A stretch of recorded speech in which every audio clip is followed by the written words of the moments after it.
para mí, cada publicación del libro de Rita es, no sé si va a decir una celebración, pero sí es un motivo de alegría. Este es el 8º. Yo, igual en este ya me he dado cuenta cuando veo al final, y ya veo la lista, que hay 7 antes, este es el 8º, veo viviendo que esto tiene una forma de colección. Tenía razón Anchiñe en ese sentido, ¿no?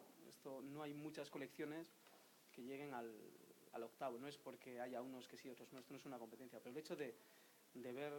El hecho de que se publique el 8º significa que es una colección que va tomando cuerpo y que tiene lectores. Eso para mí es una alegría, tener lectores. Y que este sea mi oficio. También, eso quiere decir que esta editorial, el CAR, que ha apostado por este personaje, que ha dedicado una colección a este personaje. Lo digo en todas las presentaciones, pero es verdad. Porque cada vez que lo hago yo ahí estoy contento, ¿no? De lo que ha hecho siempre digo lo mismo, pero es verdad. De lo que ha hecho la colección y de cómo lo ha hecho. Siempre nombro a Unai Arana, que es el diseñador de la colección. No es que haya hecho unos libros dignos, yo creo que ha hecho unos libros atractivos. Bien, yo soy el autor.